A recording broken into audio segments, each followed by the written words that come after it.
Break के बाद स्वागत है आपका। खबर में आगे बढ़ेंगे, जहां महाकुंभ के संगम तट पर श्रद्धालुओं के मार्गदर्शक तीर्थ पुरोहित पीढ़ियों की वंशावली और परंपरा का खजान समेटे हैं। 7 पीढ़ियों तक का ब्यौरा उनके बही खातों में सुरक्षित है। शास्त्रों के अनुसार महर्षि भारद्वाज को प्रथम पुरोहित माना जाता है। ध्वज, पताका, प्रतीक चिन्ह और सांकेतिक भाषा के जरिए ये पुरोहित अपनी पहचान बनाए रखते हैं। उनका ऐतिहासिक और आध्यात्मिक योगदान आधुनिक साधनों को चुनौती देता है।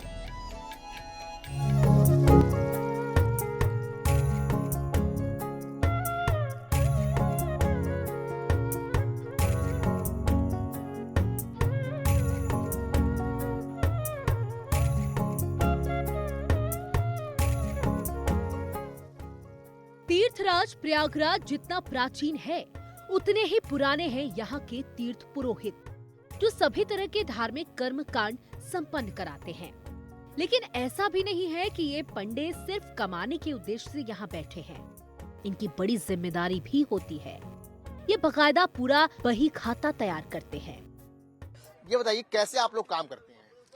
हमारा काम करने का तरीका क्या है कि हमारे जो यात्री होते हैं वो अपने घर से हमारा नाम लेके आते हैं। जब प्रयागराज वो पहुंचते हैं हमारा नाम लेके, तो हम उनसे मिलते हैं। उनकी पुष्टि के लिए उनके वंशावली को उनके सामने प्रस्तुत करना पड़ता है, तब उन्हें पुष्टि होती है कि आप हमारे पंडित जी हैं। जब वो पूरी तरह से संतुष्ट होकर के हमारे पास पहुंच आते हैं, हमारे पास अस्थायी होते हैं, तब हम उनका नाम लिखते हैं। वो जिसको ले करके आए, जिसकी अस्थि को लेके आए, जो पूजा करेंगे, फिर जो पूजा करने वाले हैं उनकी 3 पीढ़ियों का नाम हम स्मरण में करके इस अपने बही में ले। पोथी हमें थोड़ा सा दिखाइए आपकी कैसे।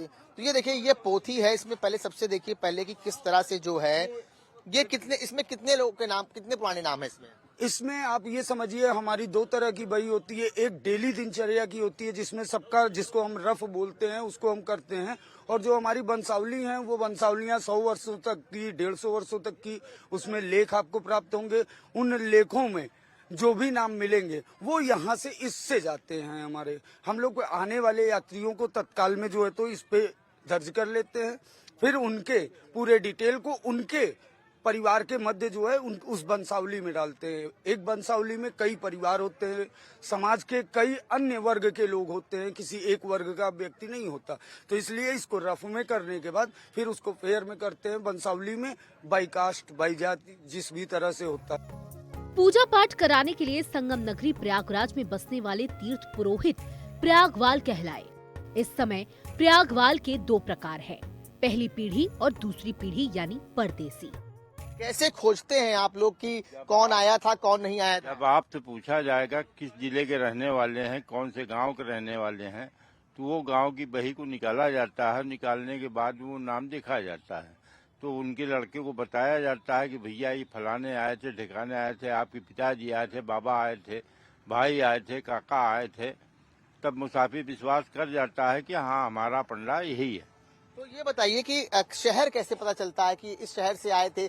किसी भी शहर से आएंगे आप बता देंगे? किसी भी शहर से आवे, उस जिले की बही हमारे पास में रहती है। हर जिले की जब बताया फलाना जिला है हमारा, तो उस जिले की बही निकाल लिया जाता है। उससे पूछा जाता है कौन कास्ट है भैया, कौन जात हैं आप, तो वो कास्ट की बही खोला जाता है। उस खोलने के बाद में उस मोहल्ले को पूछा जाता है। अगर शहर के हैं आप तो मोहल्ला बताइएगा। जब मोहल्ला बताइएगा, उस मोहल्ले से नाम देखा जाता है, तो उस नाम से जो है तो उनके बाप का, दादा का, भाई का, चाचा का, ताऊ का, सबका नाम बताया जाता है। ये बताइए, ये काम जो है आप लोग कितने वर्षों से कर रहे हैं? ये हमारे बुजुर्ग लोग 150 वर्ष से कर रहे हैं, 200 वर्ष से। वो पीढ़ियां चली आ रही हैं, वही पीढ़ी देखती हुई चली आ रही। बाप, दादा, आजा, भाई, ताऊ जो भी आते जाते हैं, चले आते हैं, उसी तरीके से नाम बताया जाता है। बताते हैं कि महाराजा हर्षवर्धन के शासनकाल से अब तक इन्हें काफी सम्मान मिला। प्रयागवाल तख्त से 70,000 से 80,000 तीर्थ पुरोहित जुड़े हैं, जो धर्म कर्म के साथ साथ प्रयाग आने वालों की वंशावली तैयार करते हैं। अगर हमें किसी का